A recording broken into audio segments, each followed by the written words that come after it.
Hi, నా పేరు doctor Vijay Madhuri, fertility consultant, 49 fertility centres, Banjara hills. ఇవాళ మనం ఐయుఐ ప్రొసీజర్ ఎలా చేస్తాము, ఎవరికి చేస్తాము, దానికి తీసుకోవాల్సిన జాగ్రత్తలు అన్నీ తెలుసుకుందాం. ఐయుఐ అంటే ఇంట్రాయూట్రైన్ ఇన్సెమినేషన్. ఈ ఇంట్రాయూట్రైన్ ఇన్సెమినేషన్ ఎవరికి చేస్తామంటే మ్యారేజ్ అయ్యి 2 to 3 ఇయర్స్ అయ్యి కంటిన్యూస్గా హస్బెండ్ అండ్ వైఫ్ కలుస్తున్నా, ప్లాన్ చేసుకుంటున్న పిల్లలు కలగలేని వాళ్ళకి, లేదు అంటే కొంతమందికి ఇర్రెగ్యులర్ సైకిల్స్ కూడా వస్తాయి, పీరియడ్స్ టైంకి రావు, అలాంటి వాళ్ళకి, లేదు అంటే కొంతమంది భార్యాభర్తలు కలవలేకపోతారు, ఆడవాళ్ళకి కొంతమందికి పెయిన్ రావటం, లేదంటే మగవాళ్ళలో ఎరెక్షన్ ప్రాబ్లమ్స్ రావటము, లేదు అంటే మగవాళ్ళలో కౌంట్ అనేది నార్మల్గా కణాల కౌంట్ 16 మిలియన్ కన్నా ఎక్కువ ఉంటే నార్మల్ అనమాట పర్ ఎంఎల్. కానీ కొంతమందికి కౌంట్ కొద్దిగా తక్కువ ఉండొచ్చు, 10 to 16 మిలియన్ ఆ రేంజ్లో ఉన్న వాళ్ళకి. లేదు అంటే మొటిలిటీ చాలా ఇంపార్టెంట్ కణాలలో. నార్మల్గా భార్యాభర్తలు కలిస్తే కణాలు గర్భసంచి ద్వారం దగ్గర పడతాయి అన్నమాట. సో ఈ ద్వారం దగ్గర పడిన తర్వాత ఇవి ఇట్లా ట్రావెల్ చేసుకుంటా వెళ్ళి ట్యూబ్లో ఉన్న ఎగ్ని మీట్ అవ్వాలి. ఇది 24 అవర్స్ లోపలే మీట్ అవ్వాలన్నమాట, ఎందుకంటే ఎగ్ అనేది 24 అవర్సే లైవ్లో ఉంటుంది అనమాట. కానీ కొంతమందికి మొటిలిటీ ఇష్యూస్ ఉంటాయి, అంటే కణాలు ముందుకు వెళ్ళటం, అన్ని కణాలు ముందుకు వెళ్ళవు, స్లోగా వెళ్ళటము, లేదంటే అక్కడక్కడే తిరగటము, అట్లా ప్రాబ్లం ఉన్న వాళ్ళకి కూడా ఐయుఐ సజెస్ట్ చేస్తాం. అండ్ నార్మల్ ఫార్మ్స్ అంటే కణం స్ట్రక్చర్ ఎలా ఉండాలంటే హెడ్, నెక్, టెయిల్ 3 పార్ట్స్ ఉంటాయి. ఆ 3 పార్ట్స్ నార్మల్గా ఉండాలన్నమాట. దాంట్లో ఒక్క పార్ట్ నార్మల్గా లేకపోయినా కూడా అది అబ్నార్మల్ స్పర్మ్ కింద తీసుకుంటాం. నార్మల్ మార్ఫాలజీ ఉన్న స్పర్మ్స్ 4% ఉంటే అది నార్మల్ సీమన్ అనాలిసిస్ రిపోర్ట్ అనమాట. దానికన్నా తక్కువ ఉంటే అబ్నార్మల్ స్పర్మ్స్ ఎక్కువ ఉన్నాయని అర్థం. సో అబ్నార్మల్ స్పర్మ్స్ చాలా ఎక్కువ ఉండి, అంటే నార్మల్ మార్ఫాలజీ అట్లీస్ట్ 2% to 4% ఉన్నా కూడా అలాంటి వాళ్ళకి మనం ఐయుఐ సజెస్ట్ చేస్తాం అనమాట. అట్లా 3 to 4 ఇయర్స్ అయినా కూడా అవ్వకుండా ఉన్న వాళ్ళకి. అండ్ కొంతమంది ఉంటారు అన్నీ నార్మల్ ఉన్నా కూడా వాళ్ళకి ప్రెగ్నెన్సీ ఎంత ప్లాన్ చేసినా రాదనమాట. అలాంటి వాళ్ళకు కూడా మనం ఐయుఐ ప్రిస్క్రైబ్ చేస్తాము. అది కాకుండా కొంతమందికి హస్బెండ్స్కి కణాలు 0 ఉండటం అట్లా కూడా జరుగుతుంది.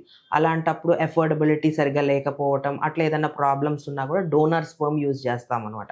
వైఫ్కి ఎగ్ రిలీజ్ అయ్యే టయానికి మనం డోనర్ స్పర్మ్ వాళ్ళ గర్భసంచిలోకి ఇన్సర్ట్ చేస్తాం. ఇలాంటి పేషెంట్స్కి కూడా ఐయుఐ సజెస్ట్ చేస్తాం అనమాట. అండ్ ఐయుఐ ఎలా చేస్తాము అంటే, ఈ ఐయుఐ ఎలా అంటే నార్మల్గా ఆడవాళ్ళకి పీరియడ్ వచ్చిన తర్వాత 2nd day 3rd day అట్లా మనం పిలుచుకొని ఎగ్ ఎలా ఉంది అంటే ఎన్ని ఎగ్స్ ఉన్నాయో చెక్ చేసుకొని ఎగ్ పెరగటానికి మనము ట్యాబ్లెట్స్ ఇస్తామన్నమాట. ఎప్పుడైతే ఈ follicle or egg size 18 to 20 mm ఉందో అప్పుడు మనం ట్రిగర్ ఇంజెక్షన్ ఇస్తాము. ఆ ట్రిగర్ ఇంజెక్షన్ ఇచ్చిన తర్వాత కరెక్ట్గా 36 to 40 అవర్స్లో ఓవ్యులేషన్ అనేది జరిగింది. ఆ టైంలో మనం హస్బెండ్ని సెంటర్కి పిలిచి మనము స్పర్మ్ ఇవ్వమని అడుగుతాం అనమాట. దానికి ముందు అట్లీస్ట్ ఒక 48 అవర్స్ ముందు ఒక్కసారి కలవమని కూడా చెప్తాం హస్బెండ్ అండ్ వైఫ్ని. న్యాచురల్గా కుదరకపోతే మనము ఎజాక్యులేట్ అన్నా చేయండి, స్పర్మ్ అన్నా చెప్తాం అనమాట. సో స్పర్మ్ ఇక్కడికి వచ్చిన తర్వాత పేషెంట్ మనకి స్పర్మ్ ఇస్తారు. ఈ స్పర్మ్ని మనం ల్యాబ్లో ప్రాసెసింగ్ చేస్తాం. ఎగ్జాంపుల్ వాళ్ళు ఒక 3 to 4 ml ఆఫ్ వాల్యూమ్ ఇచ్చారనుకోండి సీమన్, దాన్ని మనము ఒక సెంట్రిఫ్యూజ్ మిషన్లో మనము సెంట్రిఫ్యూజ్ చేసి 3000 RPM per minute తిరిగిన తర్వాత దాంట్లో రెసిడ్యువల్ అంతా అంటే స్పర్మ్స్ అన్ని కిందకి స్టాగ్నేట్ అవుతాయి. ఆ స్పర్మ్స్ 0.3 to 0.5 ml మనము అలాంగ్ విత్ ద మీడియా తీసుకొని ఒక సన్నటి కెథటర్తో ఇట్లాగా through the cervix into the uterus గర్భసంచిలో వేస్తాం అనమాట. సో ఇట్లా మొటిలిటీ ఇష్యూస్ ఉన్నా, కౌంట్ ఇష్యూస్ ఉన్నా, మార్ఫాలజీ ఇష్యూస్ ఉన్నా, ఏంటంటే ఇక్కడ మెయిన్గా మొటిలిటీ ఇష్యూస్ ఏంటంటే ఈ డిస్టెన్స్ అనేది వాళ్ళకి తగ్గిద్ది అనమాట.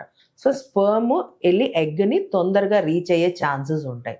అలాగా చేసినప్పుడు అండ్ కొంతమంది భార్యాభర్తలు సరిగ్గా కలవలేకపోవటం, ఎట్లా కలవాలో తెలియని వాళ్ళకి, పెయిన్ ఉన్న వాళ్ళకి కూడా ఈ ప్రొసీజర్ హెల్ప్ అయ్యిద్ది.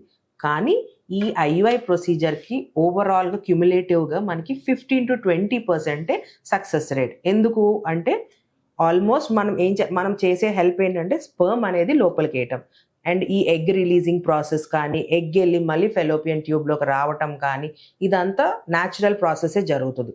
సో ఇట్లా ఎవరికైతే చేస్తామో కొంచెం ఎవరికి ఇందాక నేను చెప్పినట్లుగా భార్యాభర్తలు కలవలేని వాళ్ళకి, స్పర్మ్ మొటిలిటీ ఇష్యూస్ ఉన్న వాళ్ళకి, ఇలాంటి వాళ్ళకి బెటర్గా హెల్ప్ అవుతుంది. అదే ఇంకా ప్రాబ్లమ్స్ ఉన్న వాళ్ళకి వేరే రకమైన ట్రీట్మెంట్ ఉంటుంది. అండ్ ఈ ఐయుఐ అయిన తర్వాత మేము నార్మల్గా పేషెంట్కి ప్రొజెస్ట్రాన్ ట్యాబ్లెట్స్ ఇస్తామన్నమాట, కొంచెం సపోర్ట్, లూటియల్ ఫేస్ సపోర్ట్ కోసం. అండ్ కుదిరితే ఆ రోజు నెక్స్ట్ డే కూడా హస్బెండ్ అండ్ వైఫ్ కలవండి అని చెప్తాం. అండ్ జాగ్రత్తలు వచ్చేసేసి నార్మల్గా మీరు నార్మల్గా కలవాలనుకుంటే డైలీ కలవచ్చు, దానికి నో ప్రాబ్లం. హెవీ వెయిట్స్ ఎత్తటము, ఎక్కువగా రఫ్ జర్నీస్ చేయొద్దు అంటాము. హెల్దీ డైట్, ఎక్కువగా protein rich diet, leafy vegetables, oily foods avoid చేయండి, జంక్ ఫుడ్స్ అవాయిడ్ చేయండి అనేది చెప్తాం అనమాట. కరెక్ట్గా ఈ ప్రొసీజర్ అయిన తర్వాత 14 to 15 డేస్కి మనం యూరిన్ ప్రెగ్నెన్సీ టెస్ట్ చేస్తాం.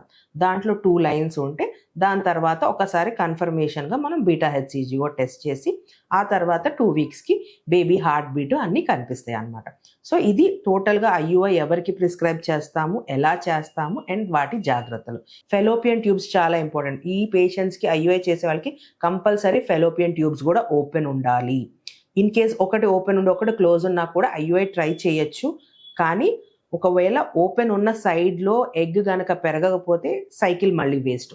ఓపెన్ ఉన్న సైడ్లోనే ఎగ్ అనేది పెరిగితే success rate almost same 15 to 20% ఇందాక చెప్పినట్టు. ఓకేనా? ఇంకా మీకు దీని గురించి ఏమైనా డౌట్స్ ఉంటే మీరు డైరెక్ట్గా మా 49 ఫర్టిలిటీ సెంటర్స్కి రావచ్చు. మీ డౌట్స్ అన్ని క్లియర్ చేస్తాం. Thank you.